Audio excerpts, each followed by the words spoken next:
Hello everyone. तो आज हम पढ़ने वाले हैं बोर्स मॉडल। और मैंने आपको बोर्स मॉडल के बारे में जो भी थियोरेटिकल पार्ट था वो हमने लास्ट क्लास में डिस्कस किया था।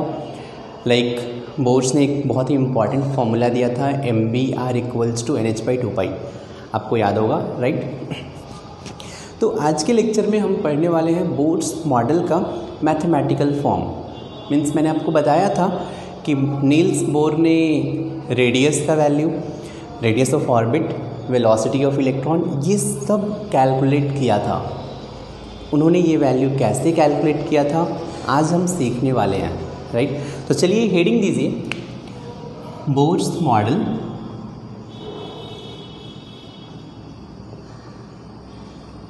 एंड इसमें मैथमेटिकल फॉर्म।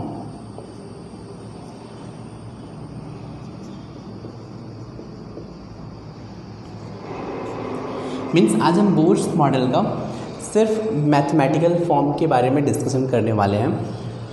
बस एक चीज़ हमेशा आप याद रखना कि ये जो बोर्स मॉडल है इसका मैंने आपको लिमिटेशन बताया था। लिमिटेशन क्या था कि it is applicable only for uni electronic spaces.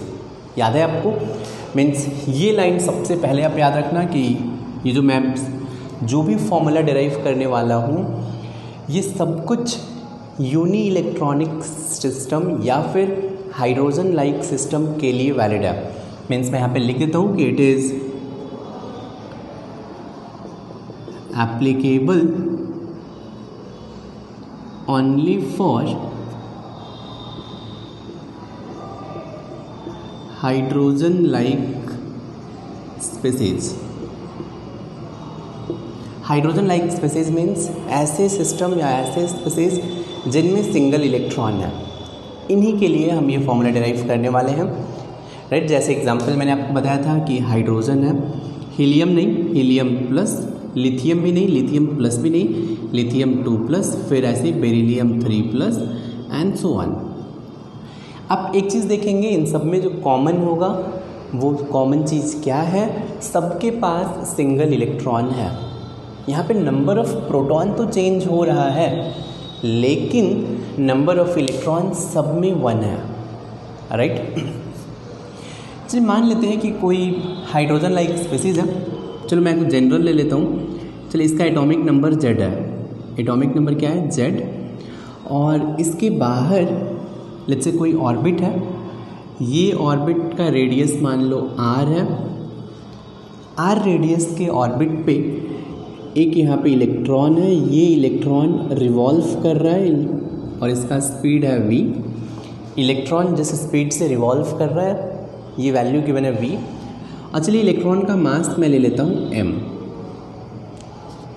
अब ध्यान से देखना, यहाँ पे कोई इलेक्ट्रॉन है, इलेक्ट्रॉन का मास m है, वेलोसिटी v है और ये r रेडियस के ऑर्बिट में रिवॉल्व कर रहा है। और ये जो एटम है इसका एटॉमिक नंबर Z है। एटॉमिक नंबर Z होने का मतलब इसमें Z प्रोटॉन होंगे। Z प्रोटॉन होंगे मीन्स इस पर टोटल चार्ज कितना हो जाएगा? +ZE। मैंने आपको ये सिखाया था 1 प्रोटॉन पे चार्ज +E होता है, 1 इलेक्ट्रॉन पे चार्ज -E होता है। तो अगर Z प्रोटॉन है तो charge will be +ZE, electron पे चार्ज -E होगा। मास m मान लिया, वेलोसिटी v है। मीन्स ये सिस्टम है मेरा और आप देख रहे हैं कि सिर्फ सिंगल इलेक्ट्रॉन है, तो ये यूनी इलेक्ट्रॉनिक स्पेसीज हो गया। क्लियर है? अब चलिए फॉर्मूला डिराइव करने से पहले मैं आपको कुछ इम्पॉर्टेंट फॉर्मूलेस बता देता हूँ, ये आपको याद होना चाहिए। जैसे जो फर्स्ट फॉर्मूला है, देखो यार, ये इलेक्ट्रॉन पे माइनस चार्ज है और न्यूक्लियस में प्रोटॉन है +ZE चार्ज। तो प्लस एंड माइनस में क्या होगा? अट्रैक्शन होगा। ये जो अट्रैक्शन होगा इसका जो डायरेक्शन होगा ये इनवर्ड होगा, क्योंकि प्रोटॉन इस इलेक्ट्रॉन को अट्रैक्ट कर रहा है। तो चलिए प्लस माइनस के बीच का अट्रैक्शन है, इसको मैं FE से रिप्रेजेंट कर रहा हूँ, राइट। आपको पता है, मैं थोड़ा सा आपको रिवाइज करवा देता हूँ कि अगर कोई भी Q1 चार्ज है, Q2 चार्ज है, डिस्टेंस R है, तो F = K Q1 Q2/R²। ये फॉर्मूला आपको याद होगा। तो अब मैं यही फॉर्मूला यूज़ करने वाला हूँ यहाँ पे। तो चलिए ये जो F इलेक्ट्रिक है, F ई से मैं रिप्रेजेंट कर रहा हूँ, ये वैल्यू क्या हो जाएगा कि Q1 का वैल्यू ZE है, Q2 का वैल्यू E है अपॉन R², राइट। फिर मैंने बताया था आपको कि ये इलेक्ट्रॉन पे एक तो इलेक्ट्रिक फोर्स सेंटर के साइड में लग रहा है, एक फोर्स इस पे अवे फ्रॉम सेंटर भी लग रहा होगा, इसको अपन सेंट्रीफ्यूगल फोर्स बोलते हैं। तो F सेंट्रीफ्यूगल का वैल्यू क्या होता है, तो ये होता है mv²/r। क्लियर है? आपने शायद वेक्टर पढ़ लिया होगा फिजिक्स में। तो देखो यार, इस डायरेक्शन को राइट, ये जो डायरेक्शन दिख रहा है इसको मैं पॉजिटिव मान रहा हूँ, तो ये डायरेक्शन क्या रिप्रेजेंट करेगा, नेगेटिव रिप्रेजेंट करेगा। अगर ये फोर्स का पॉजिटिव डायरेक्शन है तो ये फोर्स का नेगेटिव डायरेक्शन होगा, right. Means force vector quantity है, वेक्टर क्वांटिटी में अगर एक डायरेक्शन पॉजिटिव है तो रिवर्स डायरेक्शन नेगेटिव होता है। देखो यार, अगर सेंट्रीफ्यूगल फोर्स पॉजिटिव है तो इलेक्ट्रिक फोर्स नेगेटिव होगा, तो यहाँ पे -kZe, इलेक्ट्रॉन पे चार्ज -e होता है, राइट। तो मुझे -e लिखना चाहिए, लेकिन माइनस मैंने नहीं लिखा। क्यों नहीं लिखा? क्योंकि ये जो माइनस लिखना था इसका मतलब यही होता कि फोर्स या इलेक्ट्रिक फोर्स का डायरेक्शन सेंट्रीफ्यूगल फोर्स के अपोजिट होगा। तो मैंने माइनस नहीं लिखने के बजाय मैंने यहाँ पे डायरेक्शन से रिप्रेजेंट कर दिया। अगर ये डायरेक्शन पॉजिटिव है तो ये ऑफ कोर्स नेगेटिव है, इसलिए मैंने माइनस नहीं लिखा है, राइट। माइनस की जगह पे मैंने डायरेक्शन से रिप्रेजेंट किया है। तो ये तो दो फॉर्मूले हो गए, आपको आने चाहिए। चलिए फिर एक और सिंपल सा फॉर्मूला, चलिए मैं सारे फॉर्मूले यहीं पे लिख देता हूँ, आपको ये याद होना चाहिए। तो फर्स्ट फॉर्मूला आपको ये F electric, second formula F centrifugal, फिर आपको आना चाहिए थर्ड फॉर्मूला बोर्स मॉडल के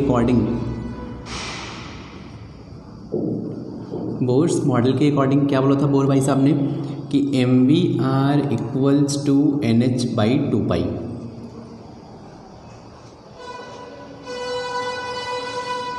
ये याद है आपको, राइट। फोर्थ फॉर्मूला आप याद रखें, अगर कोई इलेक्ट्रॉन है इसका वेलोसिटी v है तो काइनेटिक एनर्जी ke = ½ mv², ये तो सबको पता है। Fifth formula Q1 charge Q2 charge, distance अगर r है तो पोटेंशियल एनर्जी Pe से रिप्रेजेंट कर रहा हूँ, this will be equal to k Q1 Q2/r। Potential energy scalar है, तो इसके लिए मुझे डायरेक्शन नहीं देना है तो एग्जैक्ट लिखना पड़ेगा। तो Q1 is ZE, Q2 is -e/r। देखिए, पोटेंशियल एनर्जी स्केलर क्वांटिटी है इसलिए मैंने -e लगाया है। फोर्स वेक्टर क्वांटिटी है तो मैंने माइनस नहीं लगा के मैंने माइनस को यहाँ पे डायरेक्शन में इंक्लूड कर लिया है। क्लियर है? आप ये जल्दी से नोट करिए, बस बेसिक फार्मूला। अब मैं यहाँ से रेडियस का फार्मूला और वेलोसिटी का फार्मूला डिराइव करने वाला हूँ, जल्दी से आप ये नोट करें।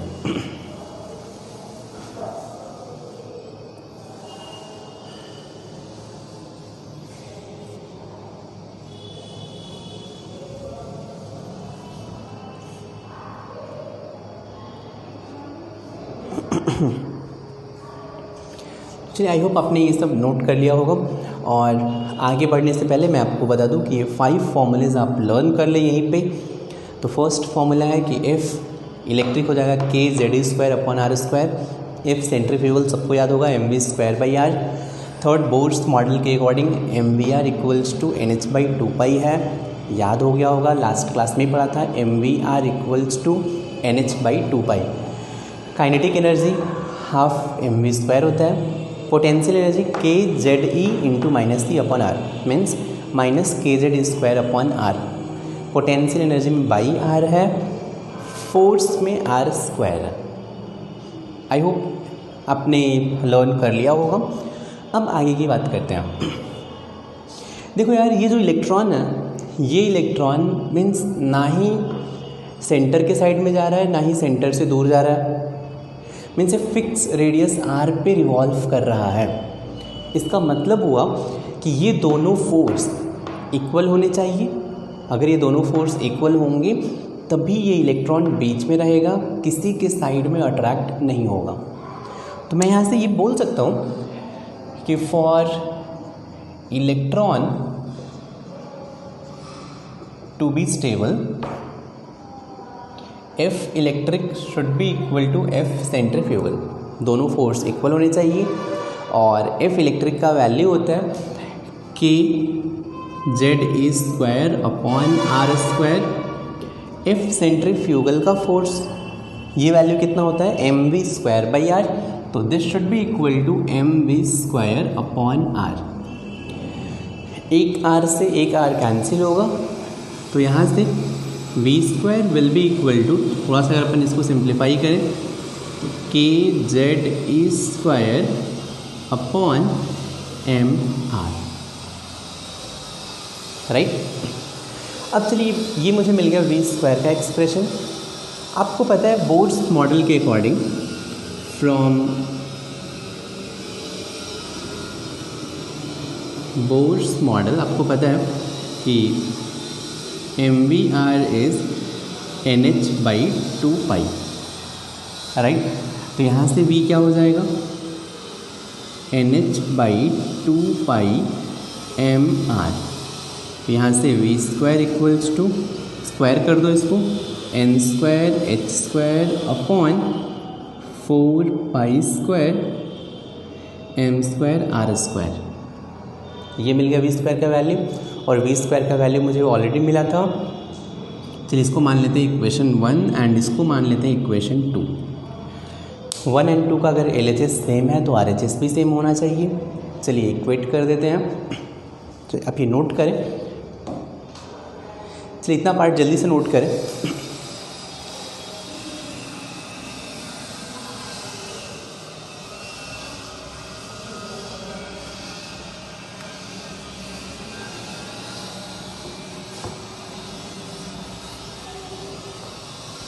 अब देखिए, मैं अगर 1 एंड 2 को अगर इक्वेट करूँगा तो फ्रॉम 1 एंड 2 यहाँ से मैं लिख सकता हूँ कि K Z E square upon M R should be equal to N square H square upon 4 pi square M square R square.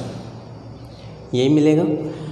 M R एक एक तो कैंसिल होगा, तो यहाँ से आर का जो एक्सप्रेशन होगा, R will be equal to N square H square upon 4 pi square M K Z E square. ये एक्सप्रेशन मिल गया मुझे आर का।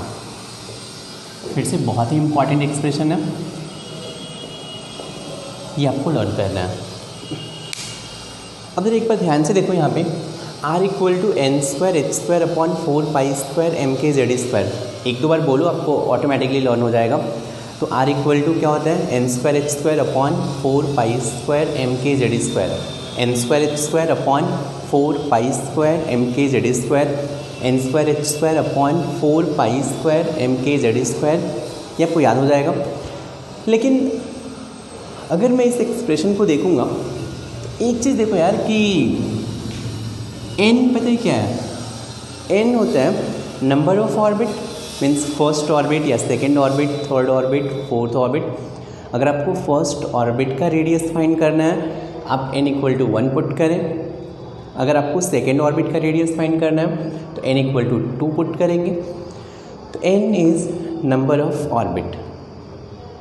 h तो कांस्टेंट है, 6.625 into 10 to the power -34 joule second, ये वैल्यू कांस्टेंट है। 4 कांस्टेंट है, पाई कांस्टेंट है, m मास ऑफ इलेक्ट्रॉन ये भी कांस्टेंट है, k 9 into 10 to the power 9 ये भी कांस्टेंट है। z, अब देखेंगे z होता है एटॉमिक नंबर। अगर h है मीन्स हाइड्रोजन एटम है तो z का वैल्यू 1 होगा, हीलियम प्लस है तो जेड का वैल्यू 2 होगा, मीन्स जेड वेरिएबल है। E is charge on electron, तो ये भी कांस्टेंट है, मीन्स जेड एंड एन को छोड़ के बाकी सब कांस्टेंट है। अगर मैं इन सारे कांस्टेंट का वैल्यू पुट करूँगा तो यहाँ से मुझे जो वैल्यू मिलेगा R equals to 0.529 n square upon Z angstrom.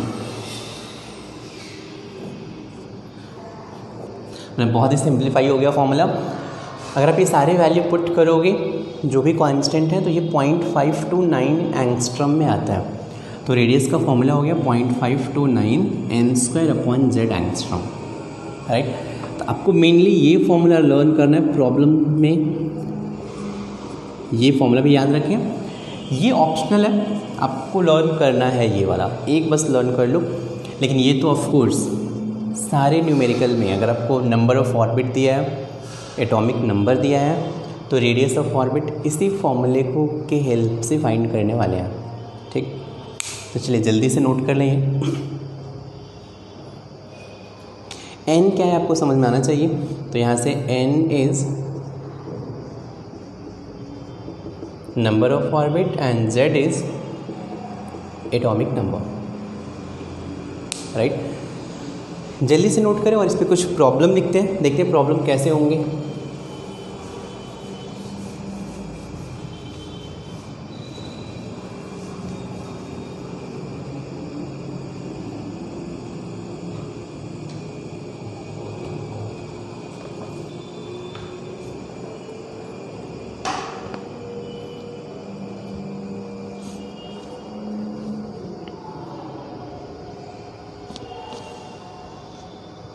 चलिए इस पर कुछ प्रॉब्लम लिखते हैं। अगर आपने लिख लिया तो अच्छी बात, नहीं लिखा तो आप वीडियो पॉज करके नोट कर लें, फिर प्रॉब्लम लिखें। चलिए इस पर फर्स्ट इलस्ट्रेशन है, लिखिए आप calculate radius of second orbit of helium plus ion and third orbit of beryllium 3+ ion. Calculate radius of second orbit of helium plus ion, first part ये है, and third orbit of beryllium 3+ ion. आपको answer angstrom में ही देना है, तो direct ये formula use करें और आंसर दें आप।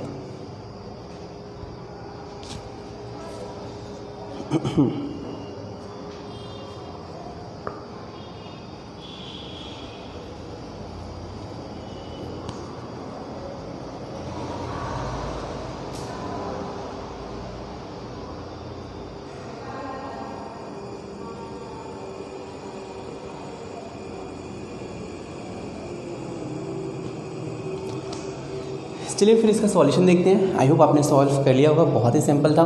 तो फर्स्ट पार्ट के लिए सेकेंड ऑर्बिट मीन्स n का वैल्यू 2 है, हीलियम प्लस मीन्स देखो हीलियम और हीलियम प्लस का एटॉमिक नंबर सेम रहेगा, तो हीलियम प्लस का Z 2 रहेगा।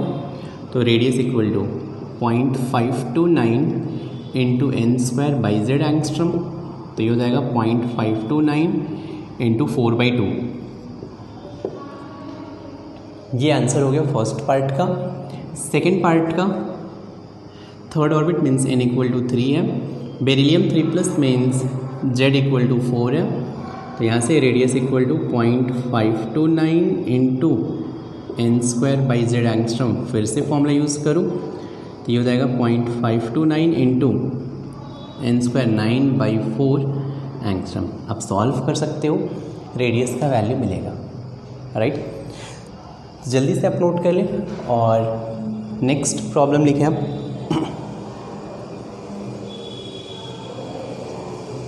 लिखिए next problem. Next question, if radius of second orbit of lithium 2+ ion is x, if radius of second orbit of lithium 2 plus ion is x, then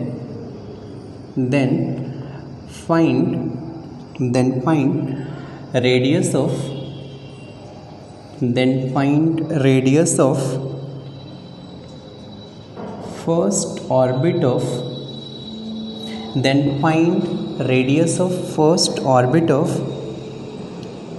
helium plus ion in terms of x. If radius of second orbit of lithium 2 plus ion is x, then find radius of first orbit of helium plus ion in terms of x. ये बहुत ही simple सा problem है, जल्दी से आप try करें।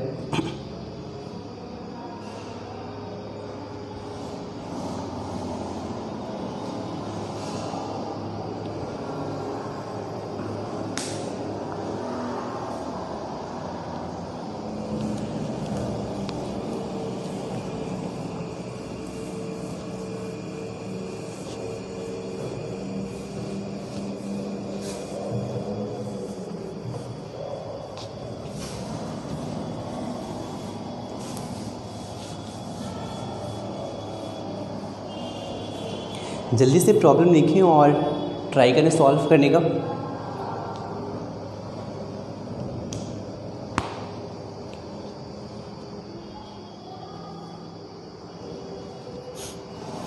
I hope आपका आंसर आ भी गया होगा, या चलिए अभी तक नहीं आया है तो आप वीडियो को यहीं पे पॉज करें और खुद से सॉल्व करें।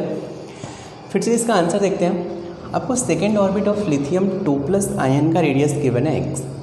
देखिए सेकेंड ऑर्बिट मीन्स n का वैल्यू 2 है और लिथियम 2 प्लस मीन्स z का वैल्यू 3 है। तो यहाँ से रेडियस x गिवन है, this is equal to 0.529 into N square by Z होता है। तो यहाँ से x equal to 0.529 into N square means 4/3। ये x का वैल्यू गिवन है। आपको क्वेश्चन दिया है find radius of first orbit of helium plus ion. तो फर्स्ट ऑर्बिट मीन्स n का वैल्यू 1 लेना है, हीलियम प्लस मीन्स z का वैल्यू 2 लेना है। अब देखिए रेडियस इक्वल टू क्या होगा 0.529 into N square 1/z 1/2, right. लेकिन आपको ये जो आंसर देना है ये आंसर नहीं देना है।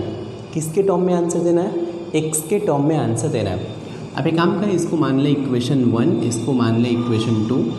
तो इक्वेशन 1 डिवाइडेड बाई इक्वेशन 2, यहाँ से आपको मिलेगा x upon r equals to 0.529 cancel 4/3 divided by 1/2, right. यहाँ से x by r equals to 4/3 into 2/1 means ये हो जाएगा 8/3। तो r क्या हो जाएगा 3x/8। ये हो गया आंसर। सिंपल है, जल्दी से नोट कर लें। देखो बहुत ही अपन बेसिक प्रॉब्लम कर रहे हैं, बस आपको फॉर्मूला लर्न होना चाहिए। Radius equal to 0.529 N square upon Z. एक फॉर्मूला आप वो लर्न कर सकते हैं, बाद में काम आएगा कि radius equal to N square H square upon 4π² m k Z square, right. चलिए अगर आपने ये प्रॉब्लम कर लिया जल्दी से नोट करें, अगर आपने नहीं नोट किया है तो वीडियो पॉज करके नोट कर लें। चलिए अब इसके बाद आगे बात कर लेते हैं। अब हेडिंग देते हैं कैलकुलेशन ऑफ वेलोसिटी। देखो यार अब वेलोसिटी कैसे कैलकुलेट करेंगे। देखो वेलोसिटी कैलकुलेट करने के लिए आप चाहो तो ये यूज़ कर लो कि बोर्स मॉडल के अकॉर्डिंग आपको पता है mvr इक्वल्स टू NH/2π होता है, राइट। तो यहाँ से वेलोसिटी इक्वल्स टू NH/2πmr हो जाएगा। n तो नंबर ऑफ ऑर्बिट है, h कांस्टेंट है, 2πm कांस्टेंट है, r यहाँ पे एक r वेरिएबल आ रहा है। मुझे पता है r का वैल्यू क्या होता है, तो पुटिंग r इक्वल्स टू, पता है r का मैंने एक्सप्रेशन क्या डिराइव किया था, N square H square upon 4 pi square M K Z E square. यही था, ये वैल्यू आप यहाँ पे पुट कर दो। तो यहाँ से देखो वेलोसिटी क्या मिलेगा, तो N H by 2 pi M R अगर मैं पुट करूँगा तो N square H square into 4 pi square M K Z E square. ये एक्सप्रेशन मिल गया। अब चलिए एक काम करते हैं कि देखते हैं क्या क्या कैंसिल होने वाला है। तो एन एच एक एक तो कैंसिल हो गया, एम कैंसिल हो गया, पाई एक कैंसिल हो गया, 2 से 2 कैंसिल हो गया यार।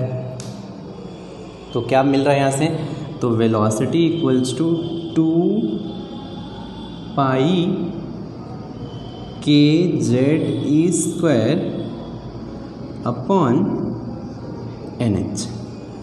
ये हो गया वेलोसिटी का एक्सप्रेशन। इसको आप लर्न मत करो, ये रिक्वायर्ड नहीं है। रेडियस वाला आप लर्न कर लो क्योंकि काम आता है डेरिवेशन में। अब देखो यहाँ भी अगर आप देखोगे तो 2 कांस्टेंट है, पाई कांस्टेंट है, के कांस्टेंट है, जेड वेरिएबल है। एटम चेंज होगा तो एटॉमिक नंबर चेंज होगा, मीन्स जेड वेरिएबल है। ई चार्ज ऑन इलेक्ट्रॉन, तो ये भी कांस्टेंट है। एन मीन्स होता है नंबर ऑफ ऑर्बिट, तो नंबर ऑफ ऑर्बिट वेरिएबल है। एच इज़ प्लैंक्स कांस्टेंट, ये भी कांस्टेंट है। तो अगर मैं सारे कांस्टेंट का वैल्यू पुट करूँगा तो यहाँ से वेलोसिटी का एक्सप्रेशन आएगा, velocity equal to 2.18 into 10⁻6 Z by N meter per second. ये फाइनल वेलोसिटी का फॉर्मूला है, ये आप लर्न करें। मीन्स कोई भी इलेक्ट्रॉन है अगर उसका एटॉमिक नंबर दिया है और नंबर ऑफ ऑर्बिट दिया है तो उस इलेक्ट्रॉन का आप वेलोसिटी फाइंड कर सकते हो। क्लियर है? तो जल्दी से ये डेरिवेशन नोट करें, फिर इस पर एक छोटा सा प्रॉब्लम लिखते हैं।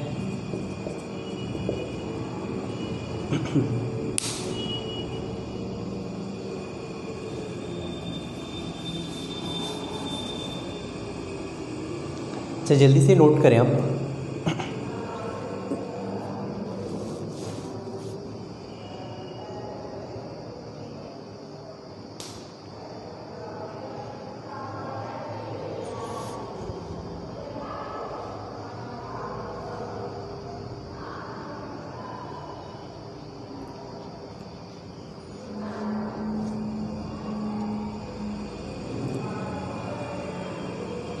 चलिए हो गया। तो अगर आपने नहीं लिखा है तो आप फिर से वीडियो पॉज करके नोट कर लें।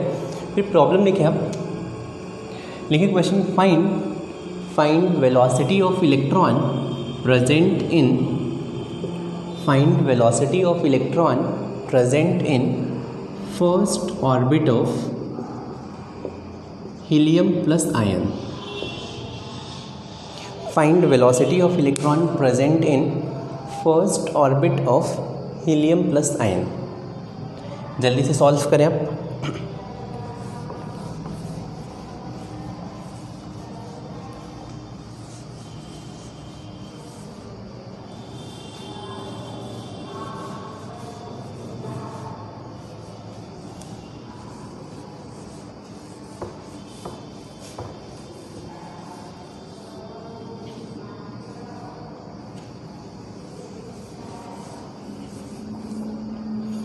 आई होप सबका आंसर आ गया होगा यार। देखो फर्स्ट ऑर्बिट है मीन्स एन का वैल्यू 1 होगा, हीलियम प्लस है मीन्स जेड का वैल्यू एटॉमिक नंबर 2 होगा।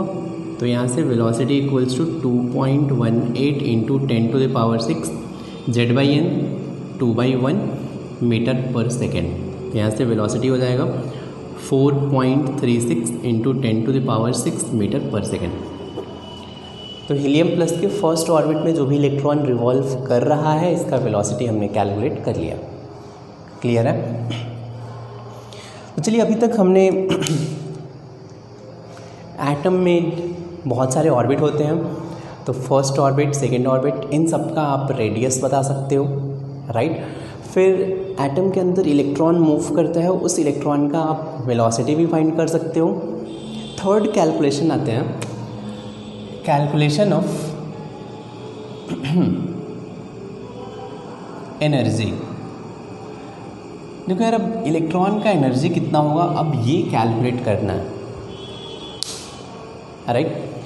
तो चलिए कैलकुलेशन ऑफ एनर्जी आप हेडिंग दें। और एक चीज़ मैं आपको बता दूं कि कहीं कैलकुलेशन ऑफ एनर्जी में एक चीज़ आप ये बस नोट कर लें। हम चाहें तो फर्स्ट पेज पे एटॉमिक स्ट्रक्चर या फिर केमिस्ट्री का नोटबुक है, उसके फर्स्ट पेज पे ही आप ये नोट कर लो। एक बेसिक प्रिंसिपल है केमिस्ट्री में कि कहीं पे भी अट्रैक्शन इंक्रीज होगा तो स्टेबिलिटी इंक्रीज होता है। मीन्स ये बेसिक प्रिंसिपल है कि अट्रैक्शन इंक्रीज होगा तो स्टेबिलिटी इंक्रीज होगा। स्टेबिलिटी इंक्रीज होता है तो सिस्टम का एनर्जी डिक्रीज होता है। अभी अपन प्रूफ नहीं करने वाले क्यों स्टेबिलिटी इंक्रीज होगा तो एनर्जी डिक्रीज होगा, ये बाद में अपन प्रूफ करेंगे, ठीक। लेकिन अभी इस मोमेंट पे इस चैप्टर में जैसे बस मैं बोल रहा हूँ वैसे सोचो, फिर बहुत इजी होगा। इसका प्रूफ है, रीज़न भी है, लेकिन अभी इस लेवल पे मैं आपको नहीं बताने वाला, अभी हम डिस्कस नहीं कर सकते हैं। लेकिन बस एक लाइन याद रखो, क्योंकि इससे आपका कैलकुलेशन या फिर सोचना बहुत ईजी हो जाएगा। Attraction increases, stability increases, energy decreases. इसका रिवर्स अगर मैं बोलूँ कि कहीं भी रिपल्शन इंक्रीजेज तो स्टेबिलिटी, सिस्टम का स्टेबिलिटी डिक्रीजेज, और अगर स्टेबिलिटी डिक्रीजेज तो energy increases. Energy and stability में इन्वर्स रिलेशन होता है। तो फिर से आप ये एक बस लर्न कर लो तो दूसरा ऑटोमेटिक आपको लर्न हो जाएगा। अट्रैक्शन इंक्रीजेज, स्टेबिलिटी इंक्रीजेज, मतलब याद रख सकते हो यार। अगर जैसे मान लो अगर इंडिया चाइना में अगर दोनों में अट्रैक्शन होता तो उनके संबंध स्टेबल होते, आप ऐसे याद रख सकते हो। अट्रैक्शन इंक्रीजेज तो कहीं भी stability increases. Stability and energy में रिवर्स का रिलेशन है, मीन्स स्टेबिलिटी इंक्रीजेज तो एनर्जी क्या होगा, डिक्रीजेज। स्टेबिलिटी डिक्रीजेज तो एनर्जी इंक्रीजेज। फिर से एक बार बोल रहा हूँ, attraction increases, stability increases, energy decreases. Repulsion increases, stability decreases, energy increases. ये आप लर्न कर लो। अगर आपको ये लर्न है फिर देखो आगे का कैलकुलेशन बहुत ही ईजी होगा। और ये इसी टॉपिक में यूज़ नहीं होगा, मीन्स ये एटॉमिक स्ट्रक्चर या पूरे केमिस्ट्री में ये कॉन्सेप्ट यूज़ होने वाला है। इनफैक्ट फिज़िक्स में भी आप ये यूज़ करोगे, ठीक ना। तो इसको आप ध्यान में रखो, बहुत ही इंपॉर्टेंट है। इसलिए मैं बोल रहा हूँ कि इसको चाहो तो आपने जहाँ पे नेम लिखा है नोटबुक में वहाँ पे लिख लो इसे, या फिर आपने जहाँ भी ये चैप्टर स्टार्ट किया वहाँ पे लिख लो, ठीक। बहुत ही इंपॉर्टेंट है। अब चलिए अपन कैलकुलेशन ऑफ एनर्जी की बात कर रहे हैं। मुझे इलेक्ट्रॉन का टोटल एनर्जी कैलकुलेट करना है, राइट। तो मैं लिख सकता हूँ यार कि देखो टोटल एनर्जी का मतलब क्या हुआ। Total energy means kinetic energy plus potential energy. Kinetic energy and potential energy को अगर मैं ऐड करूँगा तो मुझे टोटल एनर्जी मिलेगा। अब इलेक्ट्रॉन का काइनेटिक एनर्जी कैसे फाइंड करेंगे, तो इसके लिए मैंने आपको बताया था कि काइनेटिक एनर्जी का फॉर्मूला होता है ½ क्लियर है। पोटेंशियल एनर्जी का फॉर्मूला होता है -kZe²/r। k into JD into -E/r होता था, तो पोटेंशियल एनर्जी इज -kZe²/r हो जाएगा। आई होप इतना क्लियर है। अब देखिए अगर मैं टोटल एनर्जी की बात करूँगा तो टोटल एनर्जी विल बी, दोनों को ऐड कर दें आप, ये हो जाएगा ½ mv² kZe²/r। ये हो गया टोटल एनर्जी का एक्सप्रेशन। इसको और सिंप्लीफाई करने का ट्राई करते हैं, तो चलिए सिंप्लीफाई करते हैं इसको।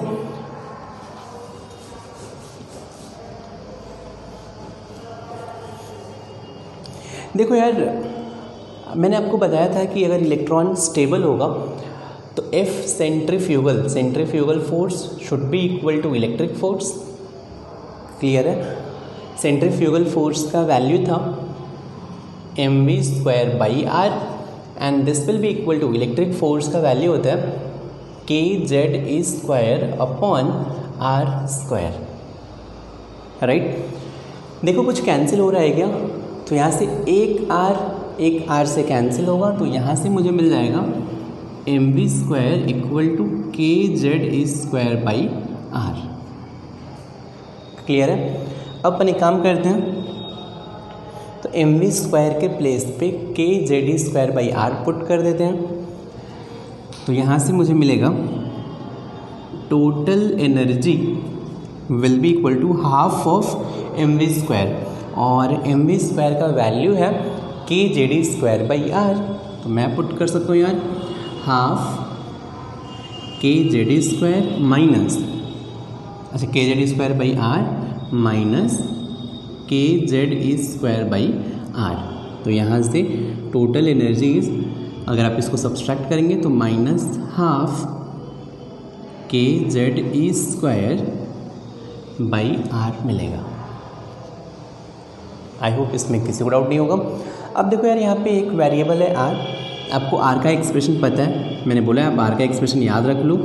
तो putting r equals to n²h²/4π²mkz², ये वैल्यू यहाँ पे पुट करो तो आपको मिल जाएगा total energy is minus half kz²/r के प्लेस पे ये वैल्यू पुट करो n²h², ये टर्म ऊपर चला जाएगा तो इंटू 4π²mkz², ये टोटल एनर्जी का एक्सप्रेशन हो गया।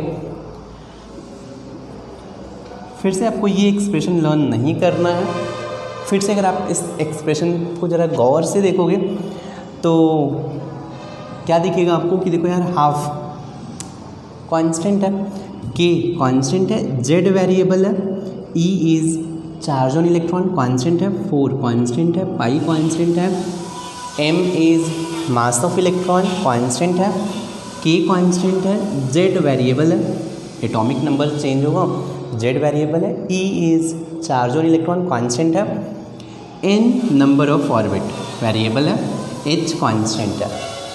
मीन्स इन टर्म को छोड़ के अगर आप सारे टर्म का वैल्यू पुट करोगे तो आपको जो फाइनल एक्सप्रेशन मिलेगा ये मिलेगा total energy is -13.6 z²/n² electron volt per atom, या फिर सिर्फ इलेक्ट्रॉन वोल्ट लिख लो। तो total energy is -13.6 z²/n²। I hope clear होगा। अगर आप इसको 1 electron volt equal to 1.6 into 10⁻⁻19 joule होता है, तो अगर आप जूल में लिखना चाहें तो total energy will B -2.18 into 10⁻⁻18 z²/n² joule में होगा। ये हो गया टोटल एनर्जी का फॉर्मूला। अब इलेक्ट्रॉन वोल्ट में लर्न कर सकते हैं या फिर जूल में लर्न कर सकते हैं। तो ये फाइनल फॉर्मूला आपको याद रखना है, ठीक। डेरिवेशन बहुत ही सिंपल है। देखो यार, total energy equal to kinetic plus potential, kinetic plus potential लिखा और मैंने centrifugal force equal to electric force किया। यहाँ से mv² का एक्सप्रेशन kz²/r के टर्म में मिला, फिर ये वैल्यू मैंने यहाँ पे पुट कर दिया तो टोटल एनर्जी -12 kz²/r मिल गया। r का वैल्यू पुट किया, मिल गया एक्सप्रेशन, राइट। नोट कर लें जल्दी से।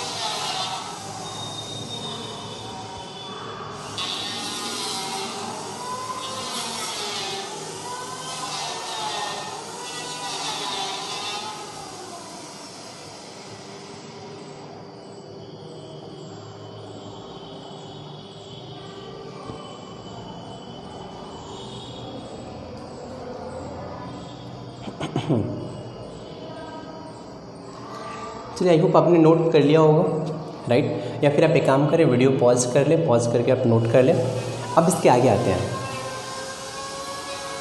चलिए, मैं मानता हूँ सबने लिख लिया है। अब ज़रा एक चीज़ देखो यार कि ये जो टोटल एनर्जी था, आपको टोटल एनर्जी तो मिल गया।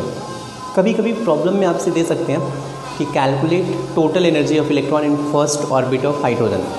वैल्यू पुट करोगे, आंसर आएगा, राइट। लेकिन बहुत सारे केसेस में आपसे प्रॉब्लम पूछ सकते हैं कि calculate potential energy of electron in first orbit of hydrogen, या फिर calculate kinetic energy of electron in first orbit of hydrogen. Means total energy का तो हमारे पास फॉर्मूला है, काइनेटिक एनर्जी और पोटेंशियल एनर्जी कैसे कैलकुलेट करें, इसके लिए देखें आप ये एक्सप्रेशन देखो। टोटल एनर्जी इज़ -12 kZ²/R है, और ये जो पोटेंशियल एनर्जी है ये -kZ²/R है। आपको यहाँ से कुछ रिलेशन मिल रहा है क्या? मीन्स मैं बोल सकता हूँ यार कि total energy equals to potential energy by 2। Means potential energy is 2 times total energy. तो कभी भी अगर आपको इलेक्ट्रॉन का पोटेंशियल एनर्जी कैलकुलेट करने के लिए दे तो आप कुछ मत करो, टोटल एनर्जी कैलकुलेट करो, 2 से मल्टीप्लाई करो, आपको पोटेंशियल एनर्जी मिलेगा, राइट। एक चीज़ और, अगर मैं काइनेटिक एनर्जी देखूं तो ये वैल्यू 12 mv² है, और mv² kZ²/R होता है। तो ये जो काइनेटिक एनर्जी का टर्म है 12 mv², यहाँ पे 12 mv² है, ये मिल रहा है आपको। अगर आप एक्सप्रेशन देखोगे तो टोटल एनर्जी इक्वल टू ये काइनेटिक एनर्जी है और ये पोटेंशियल एनर्जी है। तो काइनेटिक एनर्जी इज़ 12 kZ²/R है, total energy is -12 kZ²/R। Means यहाँ से आपको क्या मिला, total energy and kinetic energy में क्या रिलेशन है? बहुत ही simple, total energy is minus of kinetic energy. Means कभी भी अगर आपको काइनेटिक एनर्जी कैलकुलेट करने के लिए बोले, आप टोटल एनर्जी कैलकुलेट करो, माइनस साइन लगा दो, आपको काइनेटिक एनर्जी मिल जाएगा, राइट। ऐसे में लिख देता हूँ, kinetic energy is minus of total energy. तो प्रॉब्लम में कभी भी इलेक्ट्रॉन का काइनेटिक एनर्जी पूछे तो आप क्या करने वाले हैं, टोटल एनर्जी कैलकुलेट करने वाले हैं, उसके आगे बस माइनस साइन लगा दें। कभी भी पोटेंशियल एनर्जी पूछे, टोटल एनर्जी कैलकुलेट करें और उसको 2 से मल्टीप्लाई करें, राइट। चलिए नोट कर लें आप।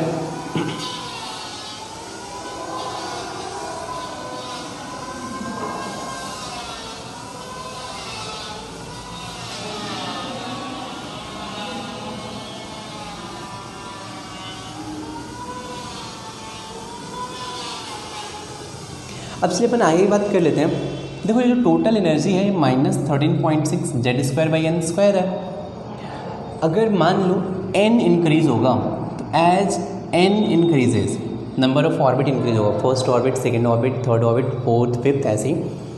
तो अगर n² इंक्रीज होगा तो अगर ये टर्म इंक्रीज होगा, डिनोमिनेटर इंक्रीज हो रहा है, तो ये टोटल टर्म डिक्रीज होगा। डिनोमिनेटर अगर इंक्रीज होगा, टोटल टर्म डिक्रीज होगा। लेकिन माइनस साइन है, तो माइनस साइन है इसलिए टोटल एनर्जी क्या होगा, इंक्रीज होगा। n increases, total energy increases. मुझे लग रहा है आपको ये लास्ट पॉइंट नहीं समझ में आया। देखिए, टोटल एनर्जी -13.6 Z²/n² है। अगर n इंक्रीज होगा तो ये टर्म डिक्रीज होगा, लेकिन ये टर्म नेगेटिव में है तो टोटल नेगेटिव क्या होगा, इंक्रीज होगा। जैसे मान लो यार, अगर 2 और 3 में कौन ज़्यादा है, 3 ज़्यादा है, लेकिन दोनों के आगे अगर मैं माइनस लगा दूँ, -2 -3, अब कौन ज़्यादा है, तो -2 ज़्यादा है यार, नंबर लाइन पे, राइट। तो इसलिए n इंक्रीज होगा तो टोटल एनर्जी भी इंक्रीज होगा। सिमिलरली z इंक्रीज होगा तो ये, चलो मैं यहाँ पे कहता हूँ, अगर z इंक्रीज होगा तो ये टोटल टर्म z इंक्रीज होने से इंक्रीज होगा, लेकिन ये नेगेटिव में क्या होगा, डिक्रीज होगा। इट मीन्स मैं बोल सकता हूँ कि Z increases, total energy decreases. अगर मैं नंबर ऑफ ऑर्बिट कांस्टेंट रखूँ, जैसे फर्स्ट ऑर्बिट ऑफ हाइड्रोजन है, first orbit of helium plus है, जिसका एटॉमिक नंबर ज़्यादा होगा उसका टोटल एनर्जी कम होगा। नोट कर लें आप।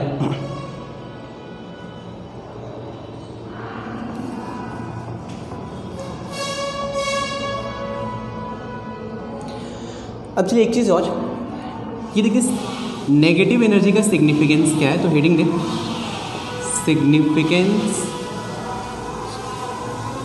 Significance of negative energy. Heading दीजिए।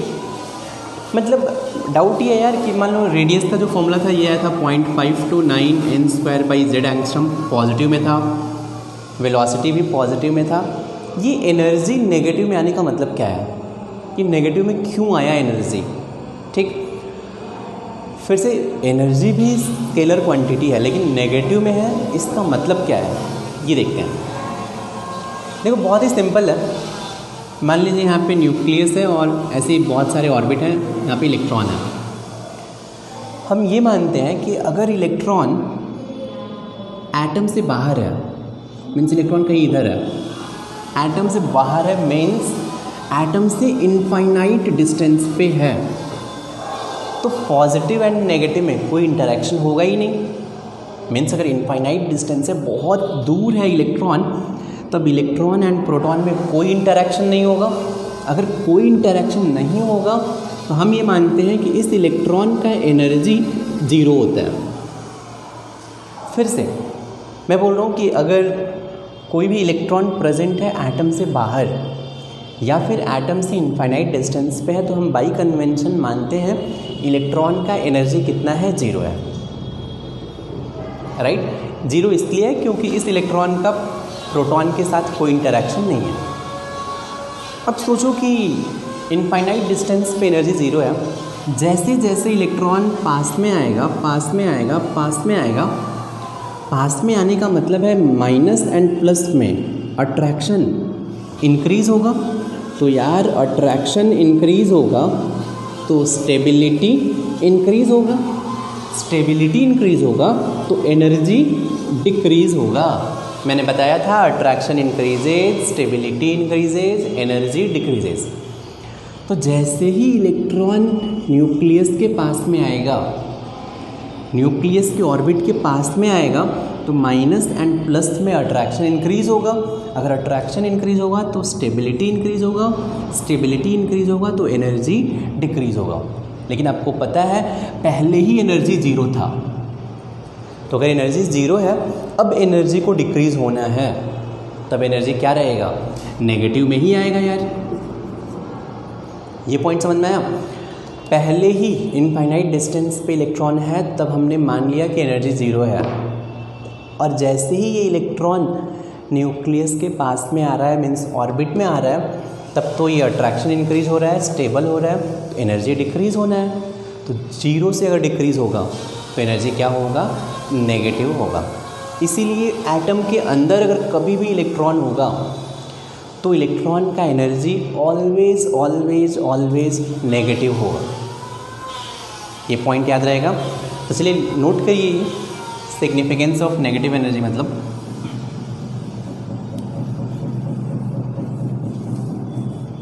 लिखिए इसमें कि if electron is present, if electron is present outside of atom, if electron is present outside of atom,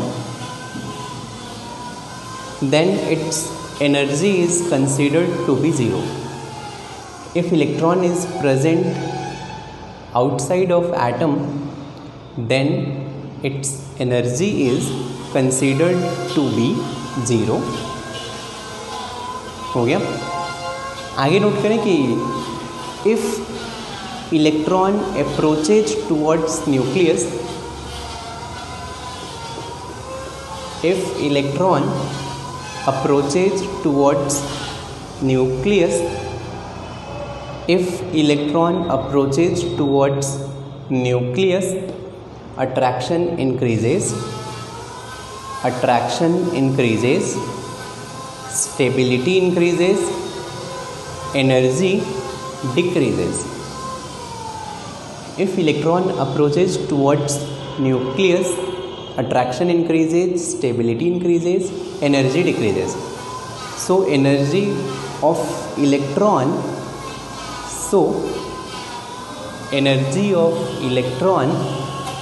present in atom,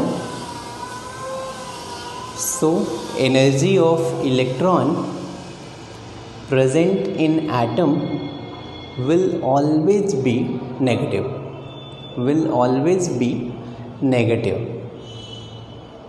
clear है? तो चलिए इस पे एक प्रॉब्लम लिखते हैं.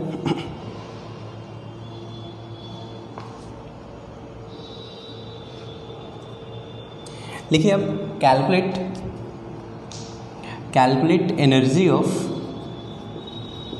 चलो बहुत ही सिंपल सा प्रॉब्लम दे रहा हूँ.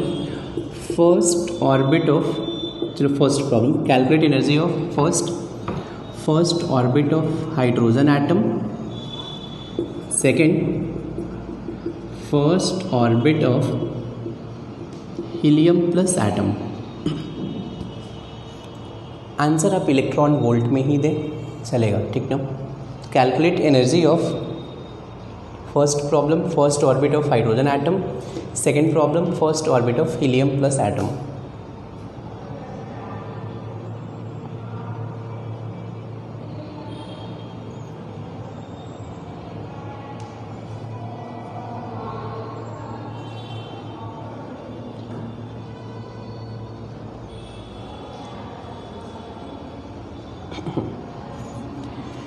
चलिए तो वीडियो पॉज करके आप नोट कर लें, फिर सॉल्यूशन देंगे. बहुत ही सिंपल है यार. फर्स्ट पार्ट में first orbit means n = 1, hydrogen means z = 1. तो एनर्जी कितना हो जाएगा? -13.6 Z²/n² इलेक्ट्रॉन वोल्ट. तो -13.6 इलेक्ट्रॉन वोल्ट हो गया first part. Second part n = 1 z = 2.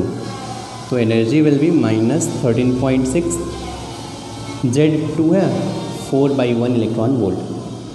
13.6 × 4 कितना हो जाएगा? -54.4 इलेक्ट्रॉन वोल्ट. क्लियर है? तो चलिए आज के इतना ही. इसके बाद अपन अब इसी पे एनर्जी पे ही अपन डिस्कशन करेंगे नेक्स्ट क्लास में, राइट. चलिए, थैंक यू सो मच.